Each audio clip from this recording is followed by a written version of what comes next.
تو بڑھاپے کی پہلی علامت کیا ہوتی ہے؟ اس کو شیشے میں دیکھتا ہے، ایک بال میرا کیا ہو گیا؟ سفید. وہ مسکرا کے ٹال دیتا ہے، یار ایک بال ہے، یوں نوچ کے نکال دیا، تھوڑا سا مارکر لگا دیا، ٹھیک ہے نا، ٹوپی تھوڑی یوں کر کے پہن لی، نظر نہیں آ رہا، ویسے بھی ایک بال چھپ جاتا ہے، کہتے کوئی مسئلہ نہیں ہے. حالانکہ یہ ایک بال نذیر تھا، ڈرانے والا تھا. بیٹا اب تجھ میں ان کیمیکل کی کمی ہونا شروع ہو گئی ہے جو جوانی والے کیمیکل ہیں، جو بالوں کو کیا رکھتے ہیں؟ بلیک رکھتے ہیں. سمجھتے ہو نا؟ اس کا میڈیکلی نام تو ڈاکٹر ہی بتائیں گے نا، میں کوئی ڈاکٹر تھوڑی ہوں. جو بھی یہ کیمیکل ہے جو جوانوں میں ہوتا ہے، بوڑھوں میں کیا ہوتا ہے؟ وہ آہستہ آہستہ شارٹ. تو اب وہ کیمیکل آپ میں شارٹ ہونا شروع. اگر نہ شارٹ ہوتا تو ایک بال بھی کالا نہ ہوتا. آپ کا ایک بال ہو گیا سفید، آپ اگنور کرتے ہو. کوئی پوچھتا ہے آپ کے سر میں کتنے سفید بال ہیں، آپ کہتے کوئی سفید ہے، وہ تو ایسے ہی، وہ تو ایک ایسے ہی نکل آیا تھا، وہ تو کوئی اتنا بڑا ایشو نہیں ہے. اپنے نفس کو نہ دھوکہ دیتے ہو. حالانکہ قرآن کے مطابق یہ نذیر ہے، یہ ڈرا رہا ہے کہ اب آپ کی فائلیں لپٹنا شروع، اب آپ کو ریورس گیئر لگنا شروع. کیونکہ اگر ریورس نہ ہوتے تو بھی مزید بال گہرے ہوتے، آپ کے مزید کالے ہوتے. یہ ایک کالا اس لیے ہوا ہے کہ ایک سے ابتدا ہوئی ہے. جیسے کوئی 4 شادیاں کرے تو پہلی سے ابتدا ہوتی ہے نا اس کی. کیا خیال ہے بھائی؟ ایک دم سے تھوڑی ہو جاتی ہیں، چوتھی پہلے تھوڑی ہوتی ہے. تو ایک بال کیا ہوا ہے ابھی؟ یہ ایک سفید ہونا اس کی علامت ہے. بیٹا تھوڑے دنوں میں اب دوسرا بھی سفید ہوگا، پھر تھوڑے دنوں میں تیسرا بھی ہوگا، پھر تھوڑے دنوں میں چوتھا بھی ہوگا. پھر ایسے ہوتے ہوتے ہوتے ہوتے آدمی کہتا ہے یہ کیا ہو رہا ہے بیگم؟ بھائی یہ کیا ہو رہا ہے؟ کہتا ہے کہ نہیں کہتا؟ پھر بیگم صاحبہ کہتی ہیں بھائی کچھ لگا لیا کریں. مننے کے ابا میں چاہتی ہوں آپ جوان نظر آئیں. میں کیا چاہتی ہوں؟ کسی مجلس میں جاتے ہیں آپ سفید، لوگ دم تھوڑی کرانے آئیں گے آپ سے.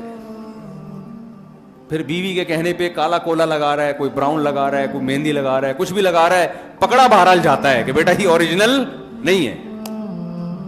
2 دن رنگ لگانا بھول جائے وہ سفید نکلنا شروع وہاں سے. حالانکہ آپ لگائیں، کالا لگانا جائز نہیں، براؤن لگا لیں، لیکن عبرت تو حاصل کرو کہ بھائی اب ریورس گیئر لگنا شروع. اب آپ بالوں کی فکر میں لگے تھے، ایک دن آپ کو پتہ چلتا ہے یار کمر میں کو پتہ نہیں، آج ڈاکٹر صاحب کو 3 دن سے پین ہو رہا ہے میری کمر میں، آج تک کبھی ہوا ہے نہیں. پہلے تو ڈاکٹر آپ کو بیوقوف بنائے گا. ہو جاتا ہے اصل میں، آدمی تھوڑے یوں کروٹ پہ سوتا ہے، کبھی یوں کروٹ پہ، تو یہ والے مسل دبرے ہوتے ہیں. بھائی جوانی میں بھی تو، جوانی میں ایسے ٹیڑے میڑے سو رہے ہوتے ہیں نا، یوں یوں کر کے. دیکھا ہے ہم جب بچے تھے نا، ہم ایسے سوتے تھے کہ سوتے یہاں تھے، صبح نکلتے وہاں سے تھے. ہم اماں کہتی تھی ہم سلا کے یہاں گئی تھی، نکل کہاں سے رہا ہے؟ ایسے کلا بازیاں کھا رہے ہیں، وہ ادھر اس پہ بھی کلا بازی، اس کی ٹانگ اس کے سر پہ لگ رہی ہے، وہ اس کی ٹانگ ہمارے سر پہ لگ رہی ہے، پھر بھی سو رہے ہیں. عمر زیادہ ہوتی ہے، وہ نیند بھی مارکیٹ سے شارٹ. تھوڑی سی کہیں کتے نے بھونکا، آدمی گیٹ کھول کے دیکھتا ہے بھائی میری نیند خراب کر دی اس نے. کہیں کسی نے تھوڑا سا بول دیا اٹھ گیا، پھر نیند ہی نہیں آ رہی پوری پوری رات. یہ سب چیزیں کیا ہیں؟ نذیر کہ بیٹا اب پشاور آنے والا ہے. اب کیا ہے؟ کے پی کے میں گاڑی داخل، بولو ہو چکی ہے. یہ برگر شرگر جلدی سے کھا کے ختم کرو، نانی اماں کا گھر آنے والا ہے. تو یہ ڈرا رہی ہے چیزیں. ہم ڈرتے نہیں، ہم بالوں کو کالا کرنے پہ فوکس کر دیتے ہیں سارا. کمر کے درد کا علاج، پھر ابھی کمر سے فارغ نہیں ہوتا، ڈاکٹر صاحب گردوں میں کچھ پین سا محسوس ہو رہا ہے، چلا نہیں جا رہا، بیٹھا نہیں جا رہا. زیادہ دیر بیٹھتا ہوں تو ٹانگیں کانپنا شروع کر دیتی ہیں. سمجھ رہے ہیں نا؟ اور پھر مفتی طارق مسعود صاحب جو شادی کی باتیں کرتے ہیں مجھے بالکل بھی اچھی نہیں لگتی. پہلے بہت اچھی لگتی تھی 20 سال پہلے. ایک بوڑھے میاں مجھے ملے، کہہ رہے کاش آپ مجھے 30 سال پہلے مل جاتے. بزرگوں کا احترام کیا کریں، کسی کا مذاق اڑانا مقصد نہیں ہے. اور یہ آج کے جو بزرگ ہیں نا، یہ آج کے جوانوں سے اچھے ہیں. جب یہ جو جوان گٹکے والے بیٹھے ہوئے ہیں نا، یہ جب اس عمر کو پہنچیں گے تو اس قابل نہیں رہیں گے جس قابل یہ لوگ ہیں. یہ خوب سمجھ لیں.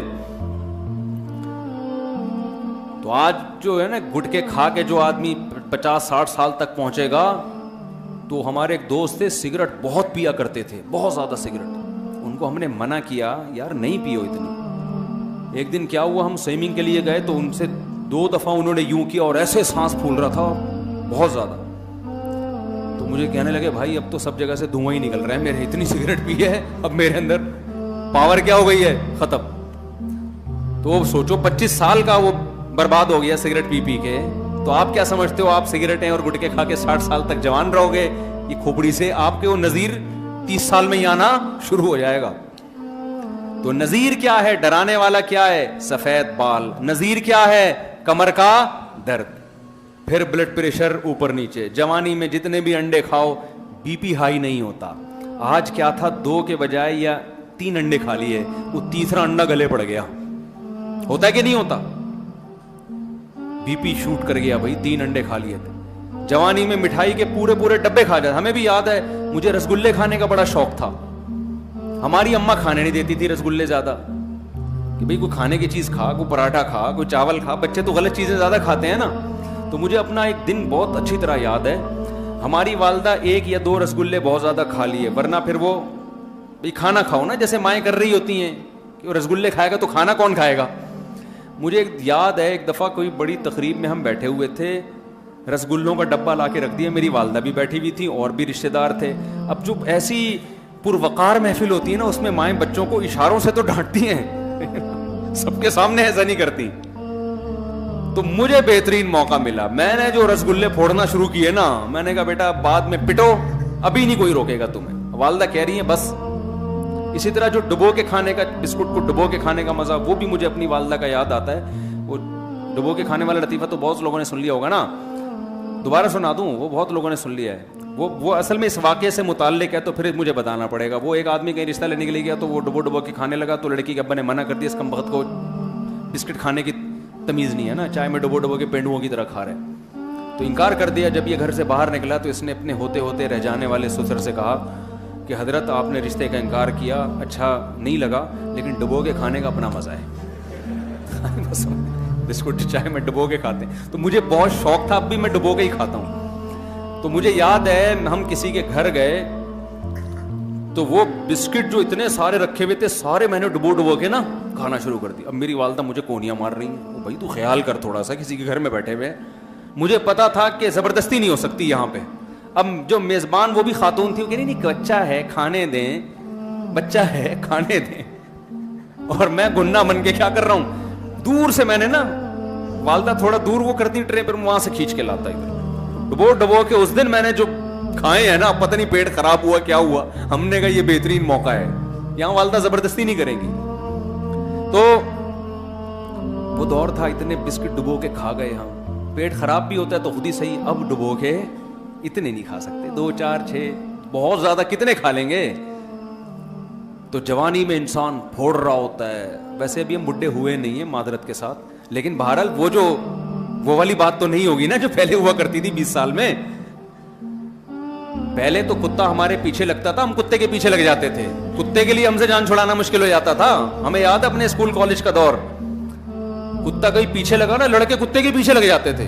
کتا پھنس جاتا تھا کہ یار میں کن لوگوں کے پیچھے لگ گیا, کیونکہ وہ تو انٹرٹینر بن جاتا تھا, تفریح لیتے تھے ہم نا. وہ کتا پیچھے لگا, سارے انہوں نے کتے کو مار رہے ہیں. اب اگر ہمارے پیچھے کتا لگ جائے تو ہم کتے کے پیچھے نہیں لگتے, ہم آگے آگے بھاگ رہے ہوتے. اتنا اسٹیمنا اللہ نے ٹوٹا پھوٹا دیا ہوا ہے کہ یعنی کتے کے آگے ہی بھاگتے ہیں. اور یہ کراچی والوں میں ہر ایک میں اللہ نے یہ اسٹیمنا رکھا ہے, کیونکہ اتنے کتے ہیں کہ انہوں نے الحمدللہ یہ اسٹیمنا سب کراچی والوں میں پیدا کر دیا ہے کہ وہ بھاگ لیتے ہیں الحمدللہ. تو خیر, تو کیا ہوگا بھائی, اب کیا ہو گیا کہ بھائی بال سفید ہونا شروع, یہ بھی نذیر ہے, ڈرا رہا ہے آپ کو. کمر میں درد, بلڈ پریشر بھائی, ہاں میں رسگلے کی مثال دے رہا تھا, ہم نے تو پورا ڈبہ کھا لیا تھا.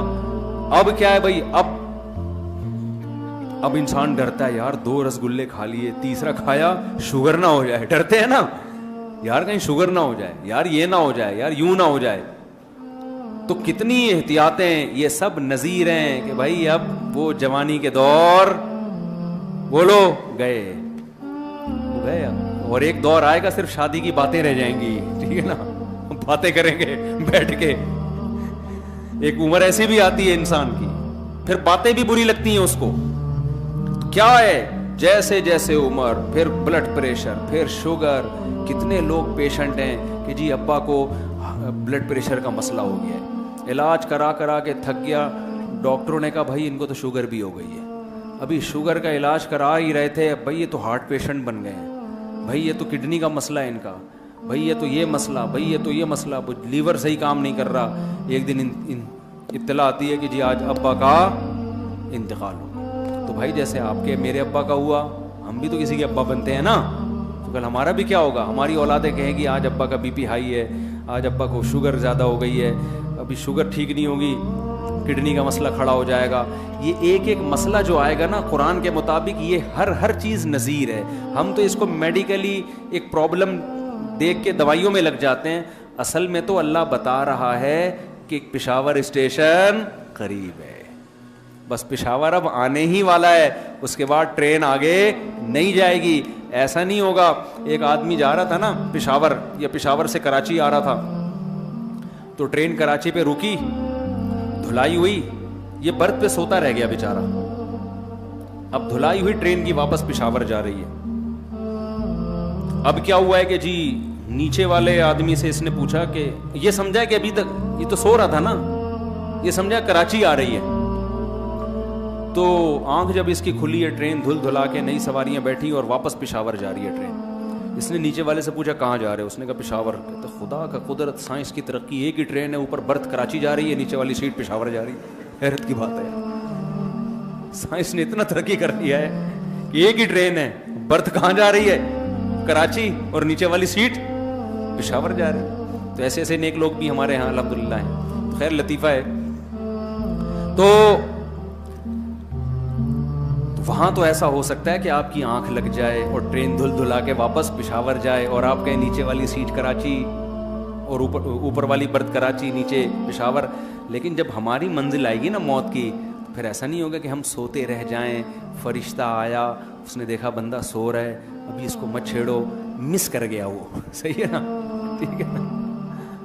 قرآن کہتا ہے لا یستأخرون ساعتا ولا یستقدمون، ایک سیکنڈ بھی آگے پیچھے نہیں ہوگی. تو میرا جو اصل ٹاپک تھا وہ تو رہ ہی گیا. کوئی بات نہیں، ہم نے ٹاپک کو لے کے کیا کرنا ہے، مقصد تو یہ کہ ہم برائی سے بچ جائیں اور ہمیں اپنی منزل کی فکر ہو. تو یہ کام ہے جس کے لیے اللہ نے ہمیں بھیجا ہے. لیبلوکم ایکم احسن عملا. اللہ دیکھنا چاہتا ہے اچھا کون کرتا ہے اور برا کون کرتا ہے. اچھوں کو جنت دے گا اور بروں کے لیے اللہ نے برا انجام رکھا ہے. سمجھ میں آ رہی ہے بات؟ اسی ہدف کو سامنے رکھ کے زندگی گزارو.